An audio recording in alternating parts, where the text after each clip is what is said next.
우선 먼저 우리가 신뢰가 떨어졌다고 얘기하기 전에 이 떨어졌다고 하는 물건이 도대체 뭔지에 대한 그런 재인식이 필요하다고 생각이 듭니다. 신뢰라는 것이 무엇인가? 가장 근본이 되는 이야기는 바로 논어의 안연편에 나오는 아시는 얘기지만 다시 한번 의미를 세게 보면 자공이 공자께 이제 정치란 무엇인가에 대해서 물으니까 공자가 말씀하시기를 백성의 먹거리를 넉넉히 하고 요즘 말로 하면 이제 경제를 이제 튼튼히 하고 그 다음에 이제 안보를 튼튼히 하고 그 다음에 이제 백성의 믿음을 소중히 해라 이제 그렇게 말씀하시니까 자공이 그럼 부득이 버려야 한다면 셋 중에 무엇을 먼저 버려야 하오리까? 그러니까 공자께서 말씀하시기를 우선 병기를 버려라. 그래서 자공이 그 다음에 남은 둘 중에 먼저 버려야 한다면 무엇을 버려야 하리까? 하니까 공자께서 말씀하시기를 식량을 버려라. 자고계유사라는 것은 죽는 것은 백성이 배고파 죽는 것은 예로부터도 있었다. 특별한 일이 아니라는 거죠. 흔히 예로부터 있었던 일이지만 백성이 믿음이 없으면 설 수가 없다. 그래서 유명한 무신불립이라는 단어가 여기서 나오는데 저도 이걸 고민을 해봤습니다. 왜 신뢰가 가장 중요한 건가? 제 생각은 이 신뢰가 바로 모든 정치에 또는 통치에 복원력이 되기 때문이라고 생각합니다. 그러니까 식량이나 병기는 버려도 백성들의 믿음이 있으면 식량도 조달할 수도 있고 병기도 다시 만들 수 있다는 거죠.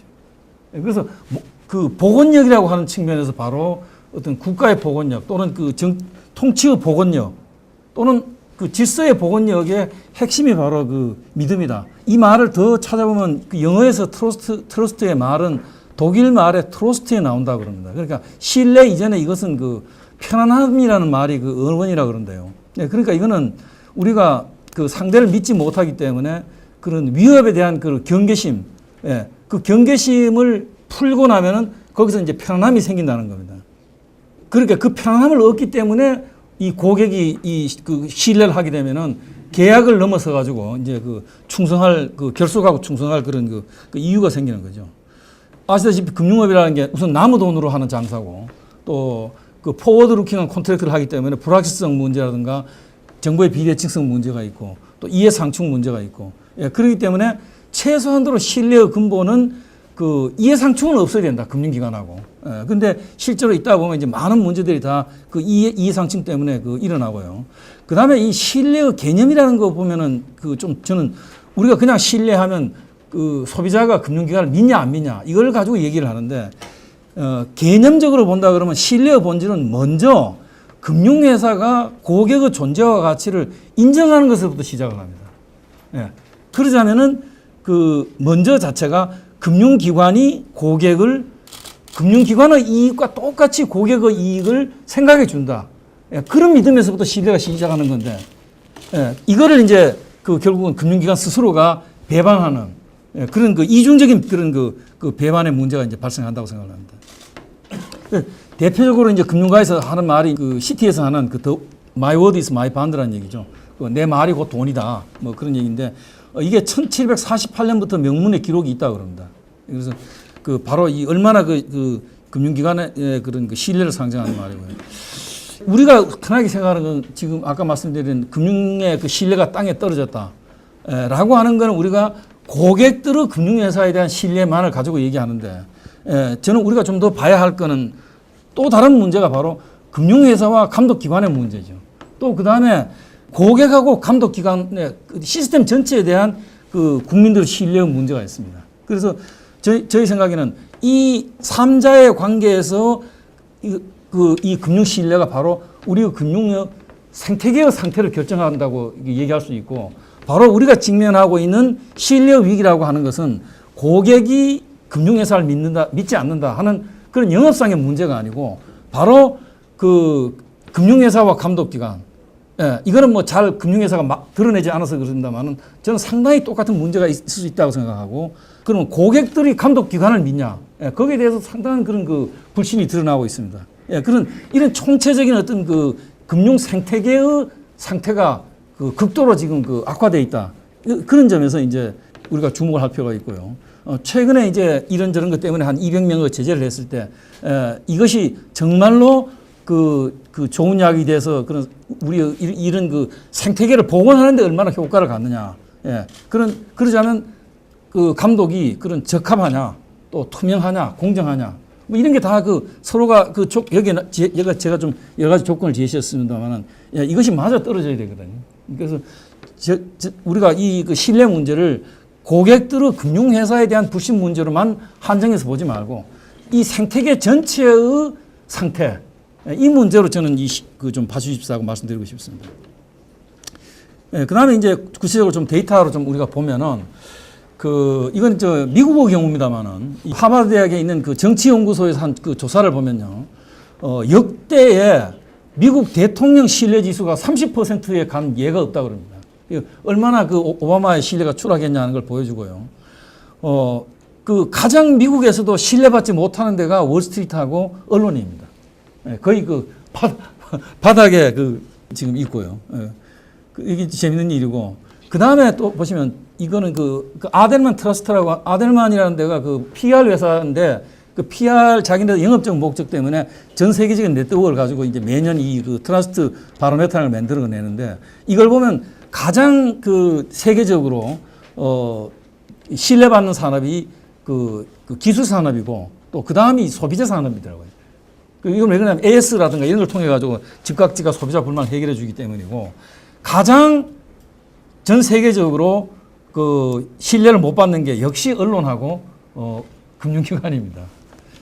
그걸 나라별로 이렇게 보면요. 재밌는 게 하면은 후진국일수록 특히 중국의 경우에는 가장 신뢰도가 높게 나오는데 이거는 후진국일수록 금융이라고 하는 것이 희소하기 때문에 그렇기 때문에 그 가치를 인정받는 거고 저는 이게 굉장히 이해가 안 가는 게 독일은 위기도 별로 겪지 않았고 굉장히 금융이 경제에 차지하는 비중이 적고 굉장히 안정된 나라인데 놀랍게도 독일 금융에 대한 국민들의 신뢰도가 굉장히 낮습니다. 그리고 이제 보시면은 금융산업을 가장 금지 5개국으로 섬기는 영국조차도 신뢰도가 37%밖에 안 됩니다. 미국보다도 훨씬 낮게 나타났고요. 우리나라는 보시면은 57%로 나왔는데 저는 이 표를 어떻게 해석되느냐 하면은 앞으로 우리나라가 신뢰도의 추락이 아직도 한참 멀었다. 이제 바닥에 온 것이 아니고 이걸 봤을 때 우리가 소득수준이 높아져 감에 따라서 아직도 한참 더 밑으로 떨어지겠구나 하는 그런 생각이 들었습니다. 이 각 나라 이 지표를 위기 전하고 이제 비교를 해보면요. 거의 대부분 나라가 중국을 제외하고는 거의 대부분 나라가 위기 전보다 많이 떨어졌습니다. 특히 미국이 이제 거의 19포인트가 떨어졌고요. 우리나라는 직접적인 그런 그 상처를 입지 않았음에도 불구하고 10포인트가 떨어진 걸로 그렇게 나타났습니다. 이거는 상위 탑에 있는 50개 금융기관에 대한 그런 신뢰도인데 작년 9월까지 보면은 11년하고 비교해가지고 그때까지 지금 별로 그렇게 회복을 못한 걸로 그렇게 나와 있습니다. 그 다음에 다른 인더스트리하고 금융산업하고 규제를 어떻게 해야 되느냐를 보면은 대부분 나라가 현저하게 금융기관에 대한 규제가 충분하지 않다. 국민들이 그렇게 답한 걸로 그렇게 나와 있습니다. 그 다음에 이제 우리나라의 그런 신뢰 문제를 이제 말씀드려야 되겠는데 먼저 우선 좀 주목하실 필요가 있다고 드리고 싶은 얘기는 우리나라의 지금 현재 신뢰 문제가 선진국 특히 미국이나 영국 그러니까 2008년 금융 위기의 상처를 겪은 나라들하고 조금 신뢰 추락의 원인이 좀 다르다는 걸 저는 주목할 필요가 있다고 생각됩니다. 여기는 대부분의 경우가 서브프라임을 둘러싼 약탈적 대출 또는 서브프라임에 기초한 그런 CDO 상품의 가격 하락 이것으로 가장 신뢰 추락의 이유고요. 대중적으로는 영국은 PII입니까 해가지고 페이먼트 프로텍션 문제가 있고 미국은 주로 모게지론을 둘러싼 거고요. 그 다음에 내부자 거래, 불공정 거래. 선진국 경우에는 도매 금융 시장에서 홀세일 마켓에서 굉장히 불신의 이유가 있는 걸로 있고요. 또 다른 문제가 여기는 또 CEO 보상 문제가 흔하게 나오는 도덕적 해임 문제가 지금 있는 것 같습니다. 반면에 우리나라에서는 그런 저축은행 사태라든가 또 동양 사태 이런 큰 사건도 있었습니다만은 최근에 와서는 발생한 것이 이 은행 내부의 직원들의 사고 직업적인 윤리를 벗어난 그 직원들의 사고, 그 다음에 이 IT 사고, 이런 거는 이 선진국하고는 상당히 구별되는 내부적인 어떤 그런 사고의 그런 성격을 가지고 있다는 게 금융 불신의 문제의 특징이라고 우리가 할 수 있을 것 같습니다.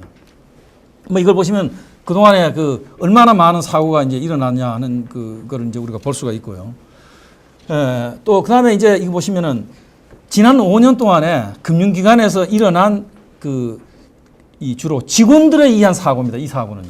이 고객 사고라기보다 직원들에게서 일어난 사고가 5,400억이 다른다고 하는 건 참 놀라운 일이고요. 그 다음에 또 보시면은 그렇게 감독원에서 이렇게 소비자 보호 때문에 난리를 치고 하는데도 불구하고 1년에 대략 5만 3천 건에 이거는 금감원에서 받는 컴플레인의 건수입니다. 요거는 동양 사태에 관한 것이 이 17,700건인데 요건 빼고 지금 하고도 이렇게 많은 게 있고요. 이 핵심이 60%가 주로 보험 시장에서 지금 일어나고 있는 문제입니다.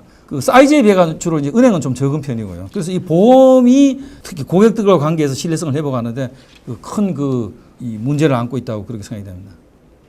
그 다음에 이 표를 이제 주목을 하실 필요가 있는데요. 이걸 보시면, 고객들이 금융회사를 믿냐, 믿는다는 사람은 16%고, 그보다 300의 사람이 믿지 않는다고 답을 했고요. 서비스 신뢰도는 한 2배 정도 믿지 않는다고 되어 있고, 또 우리가 주목하셔야 될 거는 소비자와 당국 간의 관계를 보면은 그 밑에 거죠. 금융당국에 대한 소비자 보호 노력에 대한 신뢰. 이것도 3배 이상의 불신이 믿는다는 것보다가 3배 이상 높게 나타나고 있고, 그 다음에 금융당국의 위기 대처 능력에 대해서도 소비자들이 믿는다는 것보다는 믿지 않는다는 것만큼이나 높다고 할 수 있습니다. 그럼 왜 이렇게 됐냐?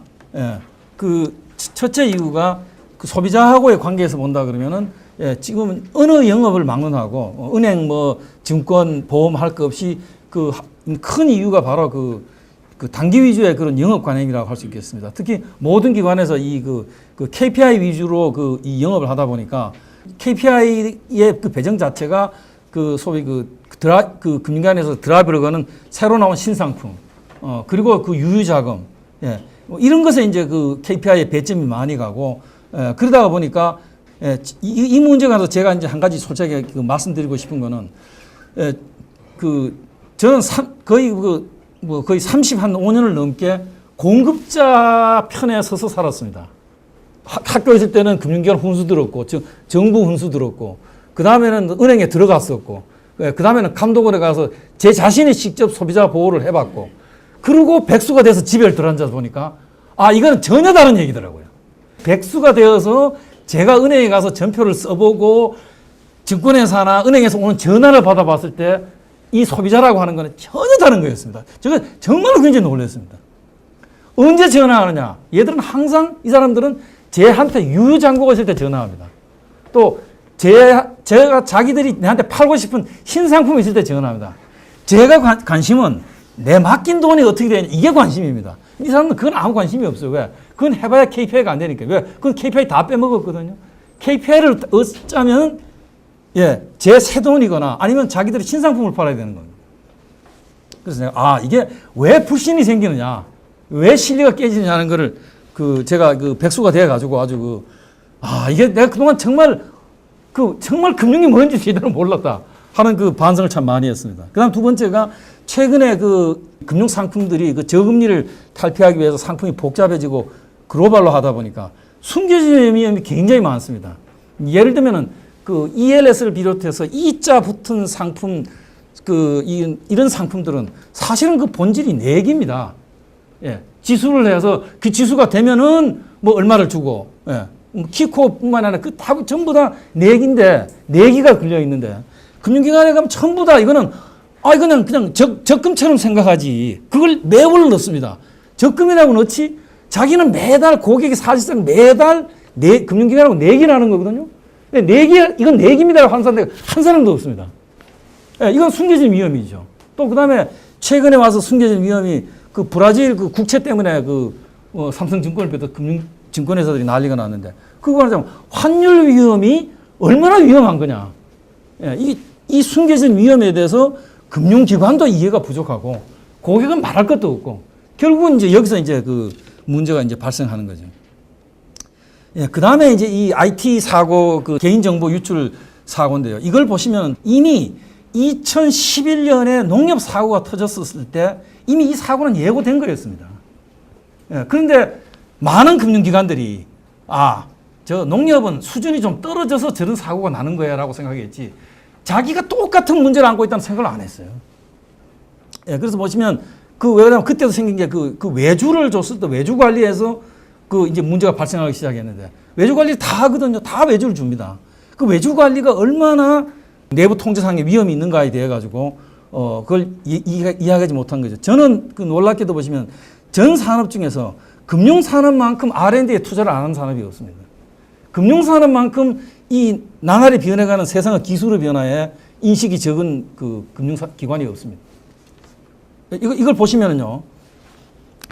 아까 말씀드린 11년에 이렇게 막 터지니까 11년, 12년에 투자를 상당히 했어요. 예, 그래서 이 문제에 대한 관심이 좀 식으니까 13년 가서 투자를 대폭 줄입니다. 예, 그래서 BC카드, 국민카드, 기가 막히게도 13년에 투자를 대폭 줄인 이 세 개 기관에서 결국 이제 정보 유출 사태가 이제 터지게 되는 그런 문제를 보여줍니다. 이건 얼마나 그 경영진들이 이 문제에 대해서 안이한 인식을 가지고 있는가를 대표적으로 보여준 예라고 하겠습니다. 그 다음에 이제 우리나라의 이 금융 부실 문제의 그런 특징이라고 제가 말씀드렸던 그 직원 사고 문제에 대해 가지고 감독 당국에서는 이 문제를 그 내부 통제의 문제라고 봅니다만은 저는 내부 통제의 문제라고 보지 않습니다. 이건 지배구조의 문제입니다. 다시 말하면 지주회사가 이런 옥상옥이 돼서 이제 그런 문제가 있고요. 그 다음에 우리가 주목하셔야 될 문제는 지금 신한, 하나, 우리는 좀 다릅니다만 국민 다 할 이 산전수전을 다 겪은 그런 그 창업자에 버금가는 1세대 CEO들이 퇴진을 하고 그리고 2세대가 들어왔습니다. 여기서 기본적으로 승계구조 문제가 발생을 하죠. 그리고 지배구조의 공백 문제가 발생을 하고 승계 문제가 발생하기 때문에 하는 게 두 가지입니다. 하나는 외압에 작용할 여지가 생겼고 소위 1세대보다 훨씬 함량이 미달한 그런 CEO가 들어오는 문제가 발생을 하고 그래서 생긴 문제가 총체적으로 금융기관들이 있어가지고 주인의식이 현저하게 약해지는 양상이 보편화되기 시작을 합니다. 그래서 이 주인의식이 떨어지면은 조직의 일치성이 떨어지고 업무의 집중력이 떨어집니다. 특히 조직의 이 주인의식이 약해지면 생기는 문제가 가장 주인의식을 기강을 잡는 게 바로 인사거든요. 지배구조에 공백이 생기고 외압이 작용하면은 당연히 그 대가는 인사질서가 허물어지게 됩니다. 그럼 우리가 세칭하는 말은 백이 작용하게 되고 그 다음에 백도 없는 사람은 그 다음에 의존할 수 있는 건 라인입니다.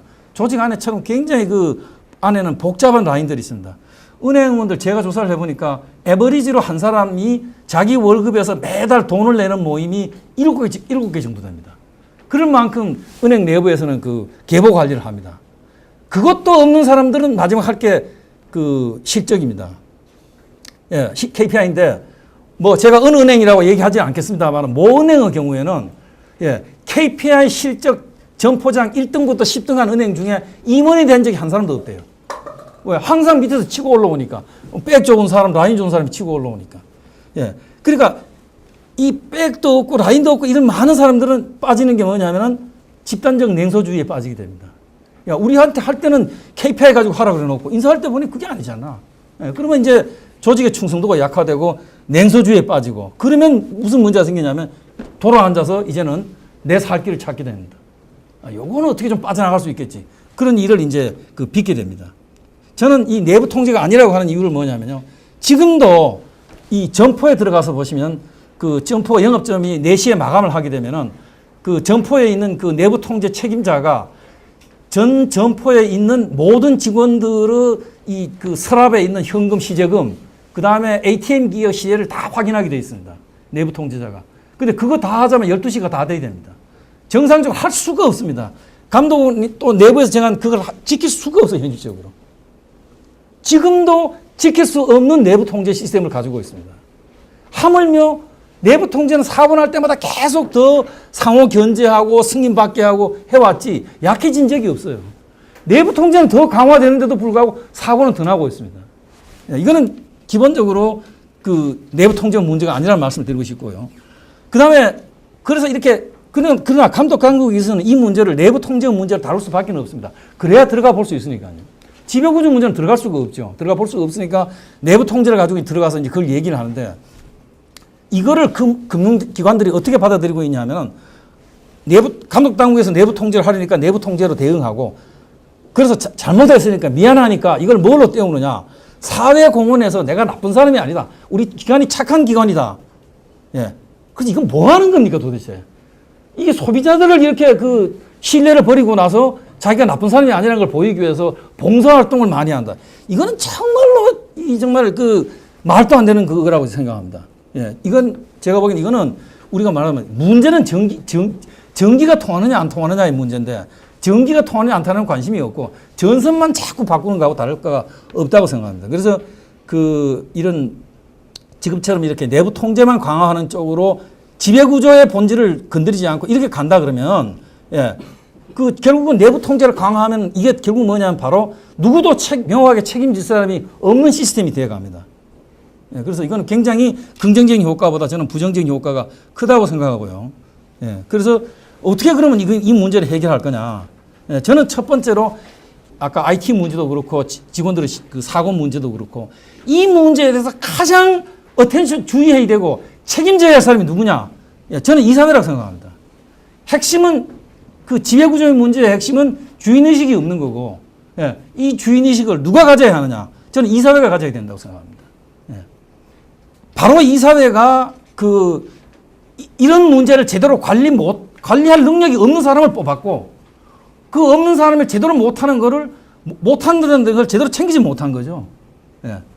이런 면에서 승계 절차라든가 또는 그 과정의 투명성 확보라든가 예, 이걸 해야 되고 그 다음에 문제가 아까 그 직원들의 그 사고 문제는 우선 외부 고객을 떠나서 내부 고객 즉 직원들에 대한 예, 승복을 받아야 됩니다. 예, 그러자면은 경영의 투명성을 다시 말하면 승복 가능한 인사를 해야 됩니다. 이걸 하지 않는 한에는 조직의 충성도가 높아질 수가 없고 내부 통제도 조직의 충성도가 높아져야 통합니다. 예, 그 다음에 이제 문제가 우리 금융기관들이 이렇게 세상이 변하는데도 불구하고 그 기술에 대한 인식, 예, 다시 말하면 그런 숨겨진 위험에 대해 가지고 그 인식이 부족하다는 거고요. 예, 그 다음에 이제 이 고객 만족에 대한 그 조직 문화를 좀 바꿀 필요가 있다는 말씀을 드리고 싶습니다. 이거 왜 그러냐면은 이제는 소위 그 마케팅으로 보면 이 3.0의 시대라는 거죠. 이제는 관계의 시대입니다. 마케팅 1.0은 공급자 위주의 시대고 2.0은 수요자 중심 시대입니다. 그러니까 이 2.0에서는 차별화를 중시하는 거죠. 근데 3.0은 차별화가 더 이상 의미가 없어집니다. 그러면 누구하고 거래할 거냐? 예. 믿을 수 있는 데하고 사실 말하면 굿 컴퍼니하고 하는 거죠. 예. 그런 점에서 바로 이 신뢰 관계를 회복한다고 하는 거는 그런 건 그 여론의 비판이라든가 감독 당국의 규제가 아니고 이것이 바로 장기 지속적인 그런 성장의 기반이라는 거죠. 예, 미국의 경우에 이걸 조사하신 걸 보시면 가격 경쟁력보다 훨씬 그 고객 만족이 중요하다는 걸 보여줍니다. 예, 그리고 또 그 윤리적인 기업이 훨씬 더 그 좋은 성과를 낸다고 그렇게 리포트 되어 있습니다.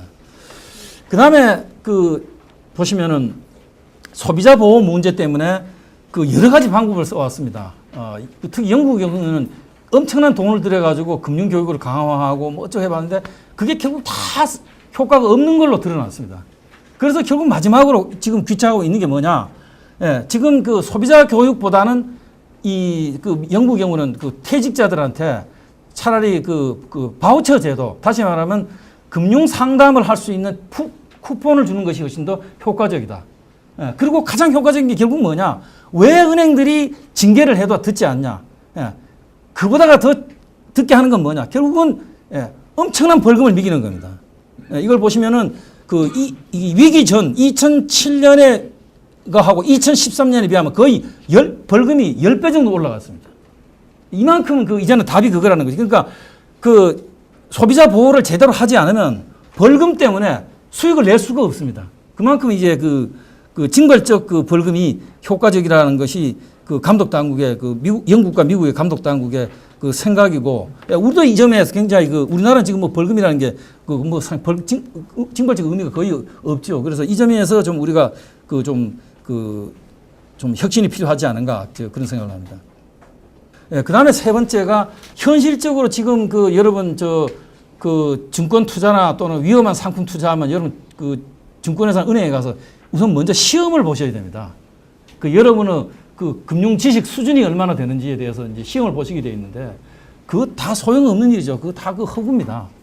예를 들면 보면 우리나라의 공모 펀드가 3,400개고요. 사모 펀드가 8,000개입니다. 그러니까 도저히 개인이 어떤 상품이 좋은지를 구별할 수가 없습니다. 예, 그래서 이 역할을 결국은 우리가 이제는 그 독립투자자문업을 소개를 해서 독립투자자문업자가 이 문제를 그 수요자들의 그 아까 말씀 숨겨진 그 위험의 문제, 금융지식의 부족 문제 또는 정보의 비대칭 문제를 이 투자자문업자가 다 해결하게 하는 겁니다. 그 책임을 자문업자한테 묻는 거죠. 예를 들면 우리가 저 은행에서 그 펀드 이거 팔면은요, 이 창구의 직원이 하루 8명 이상 고객을 상대할 수가 없습니다. 그런데 8명 해가지고는 저게 안 됩니다. KPI가 안 됩니다. 그리고 사실상 그 규정을 지키는 게 불가능해요. 그래서 저는 이거 우리가 독립투자 자문업을 드리는 것. 이 독립투자 자문업은 무슨 얘기냐면 고객이 돈을 내고 이 사람들한테 자기 그 재무에 대해 가지고 재무 운영에 대해서 컨설팅을 받는 그런 업자를 비즈니스를 허용하는 걸 얘기를 합니다. 그 다음에 이제 저희가 생각해 볼 게 계속 이렇게 그 숨겨진 위험 문제 때문에 우리가 키코부터 시작해서 계속 터지거든요. 그래서 그 미국과 영국에도 지금 최근에 그 감독의 추세는 상품을 만들 때부터 그러니까 터지고 나서 보는 게 아니고 할 때부터 당국이 보자. 그래서 그 설계 과정부터 감독이 들어가서 그런 그 인센티브 시스템이나 이런 걸 보자고 하는 것이 지금 그 추세고요. 그 다음에 제가 여기는 안 썼습니다만은 잊어보고 빠졌습니다만 한 가지 또 말씀드리고 싶은 건 아까 그 지배구조의 문제에 대해 가지고 저는 이제는 우리가 감독 당국이 그런 그 이사회의 그 구성이라든가 또는 CEO에 대해서 피트 앤 프로퍼 테스트를 세게 해야 된다고 생각합니다. 예. 끊임없이 우리는 영국을 보시면요. FSA 보시면은 그 나오는 어나운스먼트 중에서 언론의 보도자료 나오는 것 중에 거의 절반인 정도가 피트 앤 프로퍼 테스트에 관한 겁니다. 예. 우리는 나오는 게 뭡니까? 절반이 원장이 오늘 뭐 하셨다. 뭐 온갖 통계가 나오는 겁니다. 피트 앤 사전적 감독이랑 다른 게 할 게 없어요. 피트 앤 프로퍼 테스트만큼 확실한 그 사전적 감독이 없습니다. 예. 뭐 맨날 뭐 말할 때는 선제적 감독, 뭘 가지고 선제적 감독을 하는데요? 선제적 감독을 할 수가 없습니다. 현재 구조에서는. 저는 제가 보기엔 냉정히 말씀드려가지고 제가 가서 한 1년 반 경험한 바로는 감독원이 선제적으로 감독할 수 있는 수단이 없습니다. 맨날 터지면 불 끄러 다니기 바쁘죠. 유일하게 선제적 감독을 하자면 피트 앤 프로퍼 테스트를 제대로 해야 된다고 생각합니다. 예. 그래서 이상 제 발표를 마치겠습니다.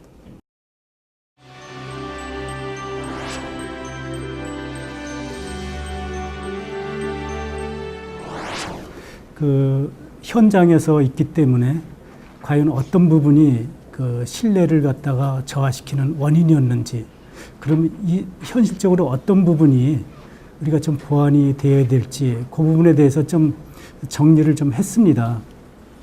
그래서 지금 교수님께서 말씀하신 부분이 뭐 다 옳고 이렇게 나가야 되는데 현실적으로 아까도 이제 말씀하셨지만은 금융감독당국 입장에서 선제적으로 감독할 수 있는 수단이 사실상 없다.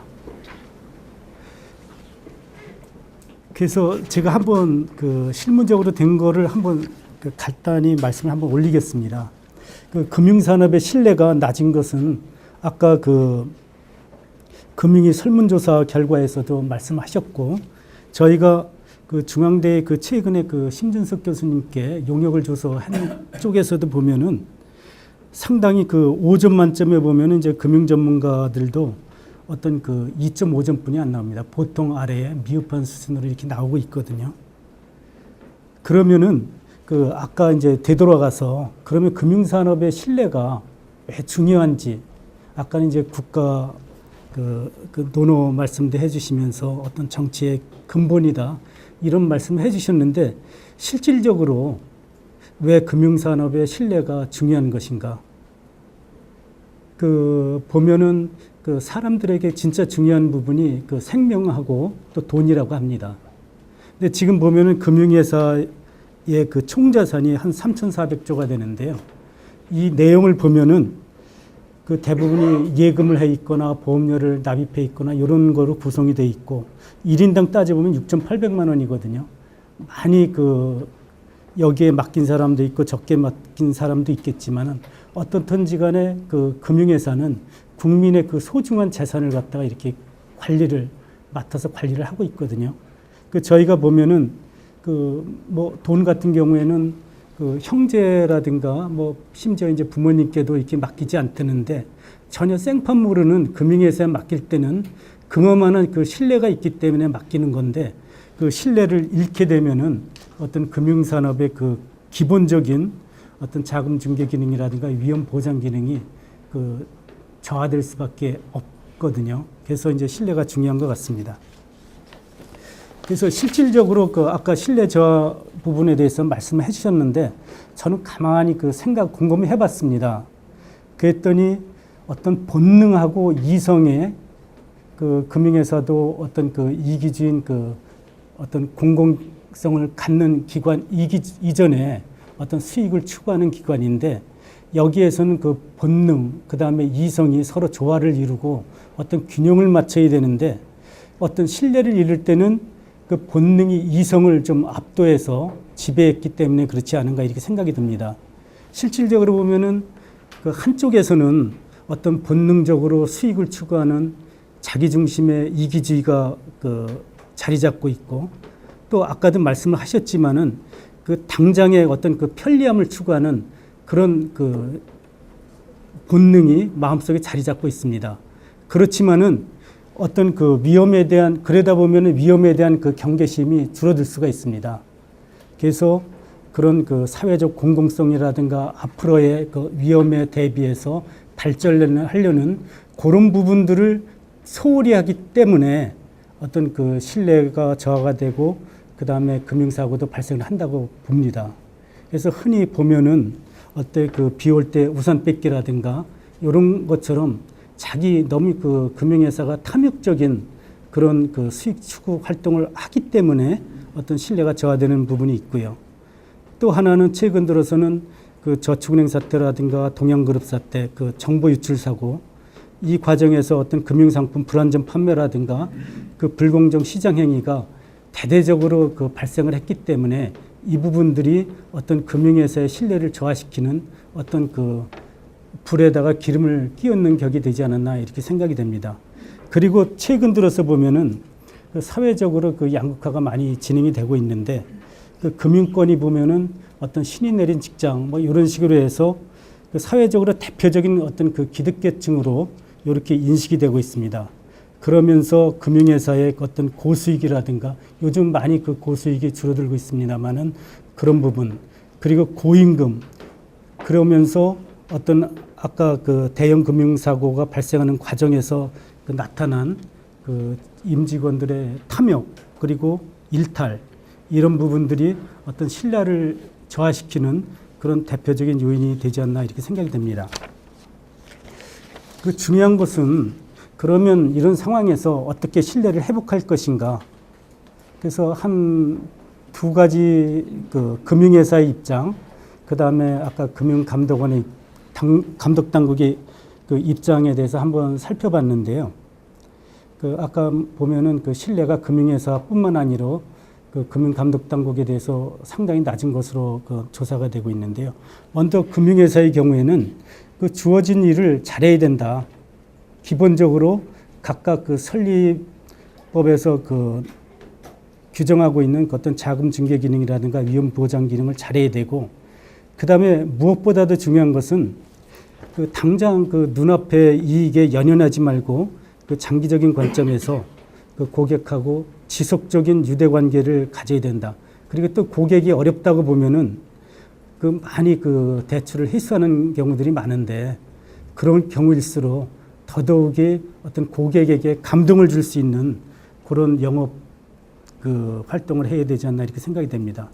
그리고 제가 이제 강조하고 싶은 부분이 어떤 정해진 기준과 절차를 힘들고 귀찮더라도 좀 방심하지 말고 잘 지켜야 된다. 제가 이제 금융사고에 최근 일어난 특징들을 보면은 이게 뭐 기준과 절차가 한두 번 또는 이제 한두 가지 지키지 않았다고 해서 당장 어떤 사고가 나는 것은 아니라고 생각이 됩니다. 그렇지만은 오랜 기간 동안에 곰고 또 이제 사람들의 관심에서 조금씩 멀어지게 되면은 그때 이제 방심할 때 이제 사고는 거의 나는 것 같습니다. 그러면서 아까 이제 내부 통제의 경우가 계속적으로 강화되고 지키지 못할 것도 하고 있는데 이 부분들이 내부 통제를 잘 지키면 금융사고도 안 나고 그렇습니다. 그리고 직원들의 입장에서 보면은 어떤 표가 나는 일을 해야 되는데 그런 내부 통제를 잘 지키고 사고가 안 난다고 해가지고 어떤 성과평가에서 좋은 점수는 못 받습니다. 그러다 보니까 어떤 그때 맞는 어떤 전략을 세운다든가 새로운 것들을 다시 한번 기한을 해서 이렇게 만든다든가 하면서 관심을 받는 데 집중을 하지 어떤 정해진 기준과 절차를 지키는 데는 굉장히 소홀하다고 생각을 합니다. 그래서 이 부분에 있어서는 저희가 감독당국 입장에서도 계속적으로 정해진 기준과 절차를 지키도록 노력을 할 것이고요. 이 부분은 어떻게 할 것인가는 맨 마지막 부분에서 말씀드리겠습니다. 근데 이제 사고 같은 경우에 보면은 이게 좀 다행스러운 일인데요. 어떤 사고가 갑작스럽게 나는 일은 없는 것 같습니다. 아까 농협의 IT 사고도 말씀을 해주셨지만은 어떤 큰 사고가 나기 전에는 반드시 그에 앞서 가지고 여러 번의 조그만 그다음에 중간 정도의 어떤 경보성 징후들이 발생을 하고 그것들을 잘 지켜보면은 어떤 충분히 예방할 수 있는 그런 어떤 또 다른 측면도 있는 것 같습니다. 그래서 저희 금융감독원에서도 어떤 사후 적발 이주의 어떤 지적에서 사전 예방적 금융감독으로 하려고 하는데요. 이 부분이 이제 말로만 하는 게 아니고 저희가 사전 예방 금융감독 시스템이라고 이런 시스템을 얼마 전에 구축을 했는데 그걸 통해서 어떤 위험 요인을 조기에 발굴해서 적시에 대응해 나가는 그런 노력을 기울이려고 합니다. 아까 KT ENS 말씀도 해주셨는데 저축은행의 경우에 저희가 저축은행 상시감시 시스템을 구축을 했습니다. 거기서 보다 보니까 업체는 다른데 전화번호가 똑같은 그런 것들이 나타났습니다. 이거 이상하다. 어떤 같은 업체인데 이름만 달려서 하는 게 아닌가. 그렇게 추적을 해 나가다 보니까 거기서 이제 KT ENS의 어떤 큰 몸체가 이렇게 드러나게 된 것입니다. 그래서 저희가 사람이 하나하나 하기에는 너무 어렵기 때문에 이런 것들을 시스템적으로 구축을 해서 운영해 나가는 그런 노력을 기울이고 있습니다. 그 다음에 어떤 현장에서 기준과 절차가 잘 지켜지고 있는지 여부를 어떤 제도적으로 이렇게 해라만 가지고는 안 됩니다. 이게 현장에서 잘 되고 있는지를 확인해 나가기 위해서 어떤 검사 방식 같은 경우에도 어떤 불시 어떤 기동 검사 체제를 이제 구축해서 그런 방향으로 검사를 바꿔 나가려고 하고 있고요. 그 다음에 이제 솜방망이 제재 이런 부분이 있는데 어떤 제재의 실효성을 제고하기 위해서 어떤 법규 위반이라든가 불건전 영업행위에 대해서는 엄정히 대처해 나갈 계획입니다. 그리고 많은 경우에서 보면은 금융 소비자들이 어떤 정보가 충분하지 못하기 때문에 어떤 불이익을 받는 경우들이 많은데 이에 대비해서 저희가 각종 금융 정보의 비대칭성을 해소하기 위해서 교육이라든가 정보를 제공하는 노력도 강화할 계획입니다. 근데 현실적으로 가장 필요한 것이 뭐냐? 금융회사도 그렇게 해야 되고 금융감독당국도 해야 되는데 여기에 있어서는 두 가지를 제가 강조를 하고 싶습니다. 첫 번째는 실천이고요. 두 번째는 금융회사와 금융감독당국의 협업이라고 생각을 합니다. 저희 금융감독원의 그 검사 인력이 한 500명 정도 있습니다. 근데 지금 보면은 3,500개 금융회사가 있고, 그 다음에 이제 보험 설계사라든가 포함해서 86만 명이 있습니다. 이분들이 그 절차와 기준들을 지키고 있는지 일일이 다 할 수가 없습니다. 그래서 저희 금융감독원에서는 어떤 그 중대하고 이런 데 집중을 하고, 어떤 그 내부적인 뭐 경미하거나 그 다음에 내부 통제 이런 부분들에 대해서는 그 금융회사 스스로 그 할 수 있도록 이렇게 역할도 분담을 하고, 필요하면은 그 함께 어떤 그 공동검사라든가 이런 것도 하는 것들이 그 바람직하지 않을까 이렇게 생각돼서요. 저희 금융감독당국에서 지금까지는 보면은 혼자 하는 이런 노력하는 그런 것들을 많이 해왔는데, 그 앞으로다는 그 금융회사의 그 내부 감사 기능을 효과적으로 그 활용을 해서 그 함께하는 이런 그 감독을 해나가는 것이 아주 필요하고 중요하다고 이렇게 생각이 됩니다. 예. 저널리스트 관점에서 몇 가지만 말씀 올리겠습니다. 일단 그 제가 보기에는 금융권 신뢰 문제는 이 투자자, 소비자, 그리고 납세자 또는 일반 국민 이런 그 이해관계자 입장에서 나눠서 생각을 해봐야 될 것 같습니다. 금융위 불신을 받는 게 그 이런 이해관계자들하고 금융 간의 명시적이고 암묵적인 거래 관계에 있어서 공정하지 못하다는 인식을 주고 있기 때문에 불신이 생기지 않나 이렇게 생각을 합니다. 금융이 과연 이들 이해관계자들이 원하는 가치를 창출하고 있는가, 이러저런 문제로 정당하지 못하는 대가를 가져가고 있는 건 아닌가, 이런 문제로 좁혀서 생각해 볼 수 있을 것 같습니다. 이 문제를 좀 더 압축을 해서 보면 결국 금융회사하고 이해관계자들 사이에 리스크를 배분하는 그런 과정에서 금융회사가 정당한 가격을 갖고 가는가, 정당한 거래가 이루어지고 있는가, 이런 문제로 더 축약해 볼 수 있을 것 같습니다. 그래서 아까 교수님 그 여러 가지 내기에 숨겨진 위험에 대해서 지적을 하셨는데요. 그리고 또 그 주제 발표 토론 과정에서 구체적인 금융 사고 위주로 말씀들을 하셨는데, 저는 좀 더 관념적이고 추상적인 어떻게 보면 구조적인 원칙적인 문제를 좀 말씀드려 볼까 합니다. 이미 수도 없이 제기된 문제이긴 하지만 이 금융이 자원 배분 그리고 리스크 관리를 맡고 있다고 본다면 그 일을 하는 과정에서 여러 가지 도덕적 해이에 빠질 그럴 소지가 아직도 다분하다고 생각합니다.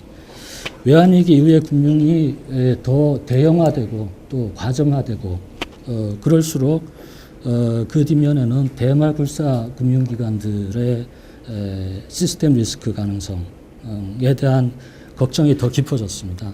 그래서 그런 금융기관들이 그런 리스크를 사회 전체에 전가하지 않는가, 이런 의구심이 있을 때 금융에 대한 불신은 계속 커질 수밖에 없다고 생각을 합니다. 결국은 그 간단하게 말해서 금융회사가 리스크를 많이 안을수록 그만큼 이득을 보고 적어도 단기적으로는 더 많이 챙겨가고 그리고 그 리스크가 언젠가는 폭발할 텐데 그런 위기가 터질 때는 금융 시스템 전체 또는 사회에 분산되는 그런 문제인 것 같습니다. 그래서 정부가 금융을 보호해 준다고 볼 때 그 대가가 얼마가 되느냐, 이것은 일종의 개념적으로 풋 옵션 가격을 매기는 것과 같다고 생각합니다. 그래서 유독 한국에서 이런 문제가 심각하기 때문에 저는 그 저널리스트적인 관점에서 하나의 조어를 만들었는데요. 코리안 풋입니다. 풋 옵션. 그래서 뭐 버냉키 풋, 그린스폰 풋 이런 얘기가 있지만 코리안 풋에 대해서 좀 더 많이 성찰해야 될 때가 아닌가 그렇게 생각하고요. 그래서 그런 그 보호에 대한 대가, 가격을 정확하게 산출할 수 있는 모델은 아직까지 없겠지만 이런 관계에서 위험 보상이 적절한 균형을 이루고 있다고 그렇게 믿지 않는 한 계속해서 국민의 불신이 남아 있을 수 있을 것 같습니다. 그래서 이런 불신을 없애려면 결국 그 너무 많은 리스크 그리고 감춰진 리스크를 만들어내지 못하도록 금융권 스스로도 리스크 관리를 더 잘해야 될 것 같고 금융 규제나 감독도 더 정교하고 잘 돼야 될 것 같습니다. 그래서 지금 금융감독 체계 논의도 계속되고 있지만 가장 중요한 것은 역시 감독의 독립성인 것 같습니다.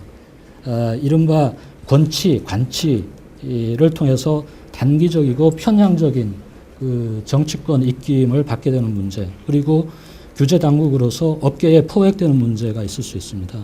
최근에 IMF에서 한국 금융에 대한 그 평가 보고서를 냈는데요. 그것을 읽어보면 이런 독립성 문제에 대해서 여러 차례에 걸쳐서 지적하고 있습니다. 그래서 그 독립성 문제에 대해서 좀 더 깊은 논의가 있어야 될 것 같고, 또 하나 금융 정책에서 지금 철학과 가치에 혼란이 많이 있는 것 같습니다. 정부는 금융을 똑똑하고 튼튼하고 따뜻한 금융으로 만들겠다고 했습니다. 그렇지만 이 똑똑한 금융이라는 것은 혁신 그리고 효율성을 추구하는 것이고, 튼튼한 것은 건전성이나 지속 가능성을 중시하는 것이고, 그리고 따뜻하단 말은 금융 소비자 그리고 소외자를 포용하는 문제일 것 같습니다. 그런데 이런 가치들이 적어도 단기적으로는 서로 충돌할 가능성이 매우 높습니다. 그럴 때 어떻게 이런 딜레마, 트릴레마를 풀어야 하는지, 그런 조정하는 원칙이 분명히 확립되어 있지 않으면 역시 신뢰를 확보할 수 없을 것 같습니다. 원칙이 없으면 신뢰도 없다, 그런 말씀을 드리고요. 이제 좀 구체적인 말씀을 드리겠습니다. 김 교수님 금융회사 지배구조를 많이 강조하셨는데 전적으로 동의합니다. 특히 이 거수기 이사회의 독립성, 책임성을 강화하는 문제는 사실 외환위기 이후에 거의 15년 가까이 추진해 온 것인데 실질적인 진전은 너무 느린 것 같습니다. 최근에 여러 은행그룹 그 CEO 낙하산 문제, 그리고 내부 갈등 문제가 금융에 대한 불신을 많이 키웠는데요. 이런 과정에서 특히 이사회가 그중에서도 사회이사들이 과연 문제 해결을 위해서 얼마나 적극적으로 나서고 실제로 해결했는지 거기에 대한 의구심이 있습니다. 내부에 심각한 문제가 생겼는데 이런 그 이사회가 제9시를 못하는 것을 보면 역시 이 전문성보다는 독립성이나 책임성을 강화하는 쪽으로 여러 가지 장치를 마련해야 될 것 같습니다.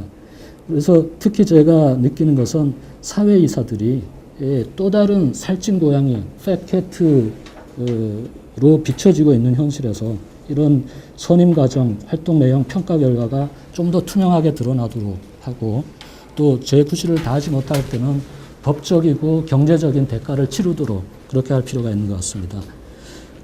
아까 이사들 감독 당국의 이사들 그 자격 테스트 한다고 말씀을 하셨는데, 사실 이사회의 가장 중요한 책무는 여러 가지 종류의 리스크를 관리하는 문제인 것 같습니다.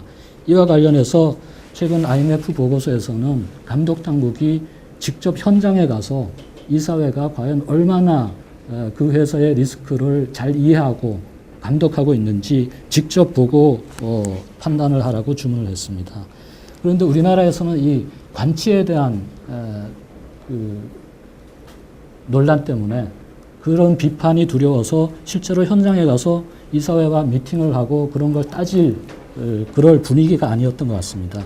만약에 그렇다면 지금이라도 좀 생각을 바꿔서 좀 더 인트루시브하게 적극적으로 개입해서 바로잡는 일이 필요할 것 같습니다. 시간이 좀 더 쓸 수 있습니다. 예. 예. 그리고 기관 투자가들이 그 장기 투자자로서 지배구조에 좀 더 적극적으로 개입을 해야 될 것 같고요.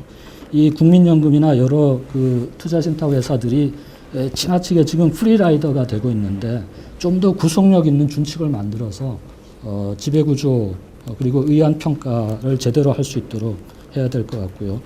증권 집단 소송제가 지금 제도만 있지 사실 유명무실합니다. 이 요건을 좀 더 완화해서 투자자 스스로 피해 구제를 할 수 있도록 하고, 또 아까 징벌적 과징금 말씀을 하셨는데 전적으로 동의합니다. 그래서 좀 더 신속하고 적극적인 제재가 이루어지도록 돼야 될 거예요. 그 마지막으로 지금 금융혁신이나 금융범죄는 정말 날고 뛰고 눈부신 속도로 앞서 나가는 데 반해서 이 감독이나 구체법부는 늘 너무 느립니다. 그래서 항상 문제가 터지면 두더지 잡기식, 뒷북치기식으로 대응하기 때문에 더욱 불신이 커질 수밖에 없습니다. 그래서 이런 금융감독 규제의 진화가 좀 더 빨리 이루어져야 될 텐데요. 그러자면 일단 너무 복잡한 규범을 단순화하는 게 제일 중요할 것 같습니다. 수백 페이지, 수천 페이지 규범집을 갖고 그 규범에 딱딱 조건 반사적으로 기계적으로 적용을 해서 그렇게 규율하는 것은 아무 의미가 없는 것 같습니다. 너무 복잡하고 이렇게 화석화된 규범은 사실 없는 거나 마찬가지이기 때문에 공정한 규범이 지켜지도록 해야만 신뢰를 기대할 수 있다. 그런 말씀을 드리고 결국은 금융감독 체계나 기업 지배 구조에 정말 레디컬한 그런 개혁이 이루어져야 되지 조금 사소한 개선으로 그쳐서는 이런 불신을 결국 해소할 수 없을 거라고 그렇게 생각합니다. 네, 감사합니다. 이게 신뢰가 떨어지는 거는 뭐 금융뿐 아니라 개인 간의 관계든 어떤 관계든 떨어지는 건 금방인데 이거를 회복하고 다시 복원하는 거는 시간이 많이 걸리고 굉장히 어렵다. 이제 그런 그거를 전제를 갖고 이 문제를 좀 접근을 해야 될 것 같습니다. 우리 금융산업이 지금 신뢰 문제가 아니래도 역사상 처음으로 이제 저성장, 저금리 뭐 이래가지고 그 수익도 안 나고 굉장히 어려운 상황을 지금 맞고 있고요. 그래서 지금 우리 경제 전체적으로 일자리 창출이라는 이런 그 어떤 그 과제가 있는데 금융이 이미 벌써 일자리 창출은커녕 구조조정 단계로 지금 들어가고 있거든요. 그런데 작년서부터 또다시 이런 여러 가지 사건, 사고로 인해서 신뢰까지 떨어지니까 이게 또 우리 과거의 경험을 보면 외환위기 때의 원인 중에 하나가 금융이 제대로 역할을 못해서 여러 가지 매크로적인 그 문제를 일으켰는데 좀 이렇게 걱정이 되는 그런 상황입니다. 그 신뢰 하락의 원인을 물론 이제 이 우리나라 금융이 뭐 작년 이래로 사고도 있었지만 기본적으로 이 우리나라 금융의 신뢰 하락이 시작이 외환위기 이후가 아닌가 이렇게 저는 생각을 하고요. 그거는 외환위기 전에는 우리나라 금융은 그냥 정부하고 같다라고 이렇게 아마 생각을 국민들이 했을 것 같고 그런데 외환위기가 되고 나서 은행 등에다가 이제 국민의 세금을 기반으로 한 공적 자금이 투입을 했는데 그랬는데 그 혜택이 금융 종사자들이 주로 누리는 거 아니냐 이런 인식을 갖게 되는 그런 상황이 됐고 또 하나는 금융 공적 자금 투입해 가지고 이렇게 살아났는데 그런데 15년 정도 이렇게 지금 지나는 동안 뭐 그동안에 금융 허브를 만들겠다, 뭐 금융 국제화를 하겠다 했는데 하나도 이게 금융의 발전이 없고 일부 좀 퇴보하는 모습을 보이고 있고 근데 상대적으로 이 산업 부분에서는 외환위기 이후에 삼성전자, 현대차 뭐 이렇게 글로벌 플레이어들이 나오는데 금융은 뭐 하냐 하는 그런 발전상을 보여주지 못하는 그런 것도 있었고 거기다가 이 사실은 그동안에 이제 그 금융이 뭐 카드 사태 또는 최근에 하우스푸어가 많이 양산됐다든지 또는 부동산 PF에서 부실돼 가지고 말하자면 고통받는 채무자가 우리나라에 굉장히 양산이 돼 있어요. 근데 그거는 물론 그거는 빌려간 사람도 잘못이지만 또 금융이 리스크 관리를 잘하고 했으면은 또 그러지 않을 텐데 뭐 이런 부분에 관해서 금융에 대한 인식이 좋게 갈 수가 없는 상황에서 사고가 막 나니까 이제는 이거 좀 뭐 거의 갈 때까지 간 거 아니냐 이런 상황까지 왔다 이렇게 보입니다. 그래서 우선 이제 대응 방안, 그럼 어떻게 할 거냐? 우선 첫 번째로는 더 이상 금융사고가 나면 안 될 것 같아요. 여기서 만약에 이런 지금 우리 이 구조적인 문제 또 여태까지의 이 신뢰 추락 이런 데서 다시 또 금융사고가 뭐 이렇게 또 나기 시작하면 그러면 정말 걷잡을 수 없는 상황으로 가지 않겠나 하는 그런 걱정이 되고, 그런데 이 사고라는 거는 이게 내부 통제, 우리 저기 발표자께서도 말씀하셨지만 이 내부 통제를 아무리 잘해놔도 결국은 이 사람, 그 운영하는 사람이 이 어떤 이 자세 뭐 이런 것들이 만들어져서 조직의 문화 이런 것들이기 때문에 이런 건전한 조직 문화를 우리나라 금융기관들이 이 만드는 쪽으로 방향을 틀어야 되겠다. 그것은 결국 CEO가 인사 문제. 지금 은행들의 경우에 보면은 그 성장이 상당 기간 지금 정체돼 있고 그러다 보니까 내부적으로 굉장히 그 고령화돼 있습니다. 인사에 아주 민감한 그런 상황인데, 그런데 실제로 보면은 인사가 좀 이상하게 된다든지 또는 경영진이 좀 이상한 경영진이 이렇게 있다든지 그러면 아주 집단적으로 아까 말씀하셨지만 냉소주의가 팽배해서 뭐 잘해봐라 뭐 이런 식으로 예를 들면 그 조직 안에 그런 문화가 있는 한 아무리 내부 통제를 강하게 뭘 어떻게 하고 규제를 하고 해도 사고를 막을 수는 없다 이렇게 생각을 해서 그런 부분을 좀 그 해결을 해야 되겠다. 그 최근에 이제 금융의 신뢰 추락 문제가 나오면서 은행 합병 또는 지주사 체제 자체가 좀 이거 잘못된 거 아니냐 이런 논의가 있어서 그 부분을 좀 간단하게 좀 말씀을 드리고 끝내겠습니다. 제 타임을 만들 때 여기서 울렸네요.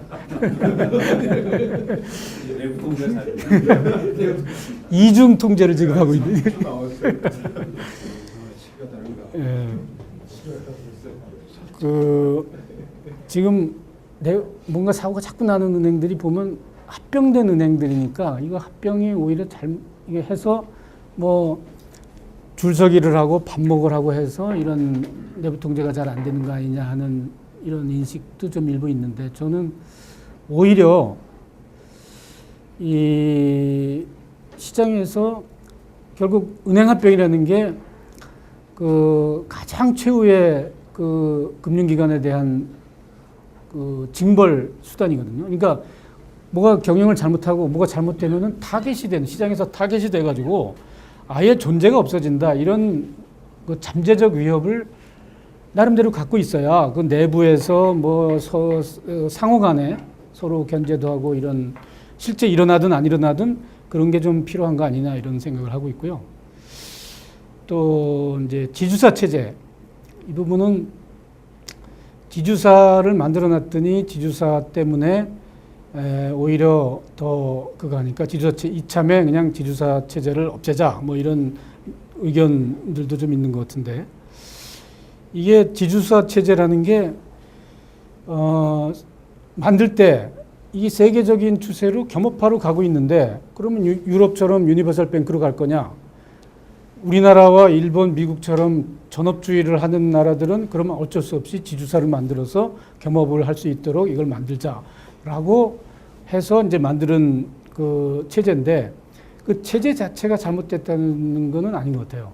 그러니까 결국은 운영의 문제지, 그렇다고 해서 지금 저 겸업화가 아니라 전업주의로 가자 그럴 수는 없는 일이기 때문에 결국은 그건 아니다 이렇게 보고요. 마지막으로 한마디만 더 말씀을 하겠습니다. 아까 우리 권인원 부원장께서도 말씀하셨지만 돈을 맡겨놓은 기관이기 때문에 맡고 있는 기관이기 때문에 신뢰라는 거는 그 돈을 잘 관리하고 불려주는 게 신뢰 회복의 결국은 그 방법입니다. 뭐 그 시간이 좀 걸릴 것 같긴 한데, 그러려면 결국 금융에 있는 사람들이 실력이 있어가지고 이 경제 흐름도 좀 잘 보고 또 시장 분석도 잘 하고 해가지고 이 고객들의 재산을 잘 관리하고 불려주는 그 방법이 신뢰 회복에는 가장 좋은 방법이고 결국은 그거 아니냐.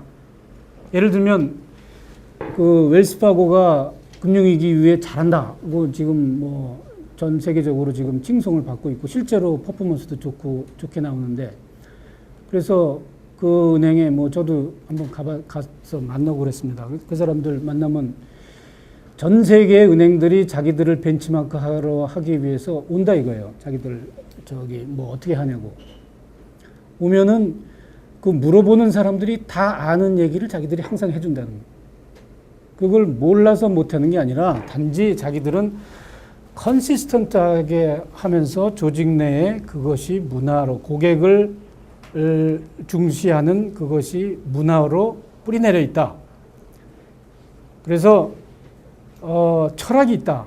그러니까 자기들은 돈을 벌려고 지금 비즈니스를 하는 게 아니라 고객의 돈을 어떻게 하면은 잘 관리하고 돈을 벌어줄 것인가를 하나하나 들여다보면서 일을 하다 보니까 결과적으로 봤더니 돈이 벌리더라. 이런 자세로 지금 자기들이 했더니 신뢰도 확보하고 또 은행도 발전했다. 그래서 우리나라 금융기관들의 신뢰도 결국은 이 문제에서 장기 궁극적으로는 풀어야 되지 않느냐 이렇게 생각을 하면서 마치겠습니다. 이 왜 사고가 이제 요즘 와서 많이 나느냐 이제 그런 생각을 해보니까 금융의 정치화가 하부 구조까지 간 게 아니냐. 이제 정치화라는 의미가 실질적으로 뭐 줄서기 이제 말씀을 많이 하시는데 이제 과거 10년 동안은 실질적으로 저 참여정부 때는 관치금융이 상당히 성행해서 이제 관치금융에 대한 우리가 개혁을 해야 된다 이런 얘기를 많이 했거든요. 그다음 이제 MB 정부 때는 또 이제 뭐 건치금융, 저는 정치금융이라 그랬는데 그게 이제 사실 그때까지만 해도 헤드나 그 이제 뭐 책임자 정도로 이제 간 것 같아요. 근데 이게 이제 누적이 되다 보니까 지금은 그 밑에 상당히 하부 직원들까지 가 있는 게 아니냐. 그래서 상당히 지금 뭐 우리 국가 개조 이런 얘기를 많이 하는데 저는 지금 금융 개조가 굉장히 시급하다. 이게 뭐 저희 이제 교수님들 많이 계시니까 금융 경제에서 항상 가르치는 게 이 금융 시장의 실패란 게 신뢰 상실에서 오는 그런 경우가 상당히 많이 있거든요. 그래서 금융기관, 금융시장의 존립 기반이 지금 아까 우리 저기 뭐 공저 말씀도 많이 하셨는데 뭐 금융에서도 똑같은 얘기입니다. 이게 존립 기반이 없어지는 거거든요. 그래서 그런 차원에서 이제 저는 금융 개조가 굉장히 시급한 시기다. 그래서 저는 원인에 대해서는 뭐 다 동의하기 때문에 거기에 대해서 말씀을 안 드리고 대책에 대해서는 한 4가지 정도로 나눠봐야 되겠다. 가장 좀 규율 정립입니다. 지금 규율이 디스플린이 작동이 전혀 지금 안 되고 있거든요. 그래서 그 부분. 그 다음에 이제 경영의 문제에서 이제 외부 간섭이 너무 심하지 않느냐. 이제 그런 문제. 그 다음에 지배 구조에 대해서 뭐 많이 말씀하셨고. 그 다음에 이제 또 단기 수익 추구하는 그런 부분에 대한 경계. 그 다음에 이제 윤리라든가 이제 윤리가 이게 금융윤리뿐만 아니고 직업윤리 의식이 상당히 지금 퇴보된 것 같습니다. 옛날에 금융기관에 들어가면 프라이드가 생기고 정말 뭐 뭔가 의욕적이고 충성적이고 이제 그런 게 있었는데 지금은 뭐 그런 거 전혀 찾아볼 수가 없고 그래서 그런 부분에 대해서 4가지 정도 있는데 저는 4가지 다 할 정도로 전문성이 없습니다. 그래서 규율 정립에 대해서 뭐 초점 맞춰서 말씀드리면은 이게 제가 이제 1929년 대공황 나와서 그 미국의 그 청문회를 하면서 페콜라라는 사람이 잘 아실 거예요. 그게 그 많은 수많은 그 개혁적인 거를 다루기 위해서 대통령이 누구를 임명했냐면은 검사 출신을 임명했어요. 페콜라라는 사람이 검사 출신입니다.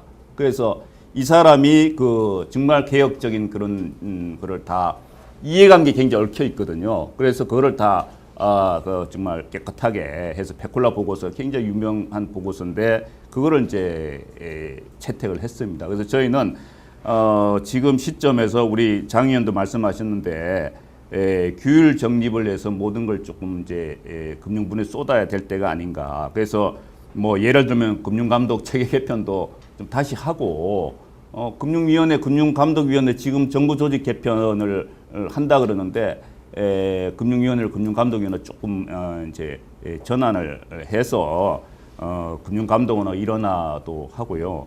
그다음에 아까 말씀하신 독립성, 전문성, 책임성 강화하고 또 두 번째는 금융소비자 보호. 이것 저기 우리 김동훈 교수님 말씀하신 게 딱 금융소비자 보호가 잘 되면요.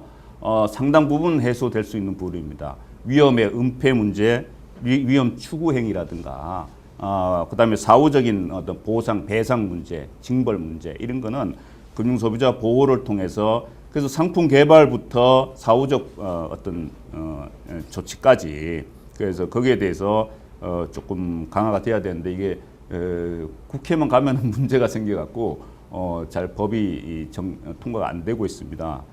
내부 통제 시스템 많이 말씀하셨고요. 그래서 또 금융감독원도 임직원들이 산하기관 내려가면 안 될 것 같아요. 이제는 감사나 이사로 가서는 곤란할 것 같습니다. 그래서 유착이 가장 무서운 거거든요. 지금 사고가 거의 다 유착에 의해서 생기는 걸로 저는 판단이 됩니다. 그래서 너무 친해지면은 안 될 것 같아요. 적당히 친해야지 정보도 좋은 정보를 좀 얻는 정도로 해야지 너무 친해지면은 경계심이 무너집니다. 그래서 저는 그런 측면에서 관치금융이라든가 감독원에서 산하기관 내려가는 부분이 그런 부분에서 문제가 생길 수 있기 때문에 좀 절대적으로 이거는 좀 막아야 될 것 같은데 그 대신에 이제 금융감독원에 대해서는 정년을 60세까지 보장해주고 그 다음에 연금제도도 감독 기관에는 독립적으로 해서 평생 감독 업무만 하고 살 수 있도록 이렇게 가야 될 것 같아요. 그래야지 이게 위에가 뭐가 이게 잘 이게 좀 잘 잡혀 있어야지. 그 다음에 밑에 좀 다 뭐 지배 구조도 뭐 우리 그다음에 경영 문제도 그렇고 이게 잘 그 순차적으로 되지 않을까 그런 생각이 듭니다. 근데 다른 부분은 뭐 앞에서 다 말씀하셔갖고 제가 설명을 생략하고요. 시간을 아끼겠습니다.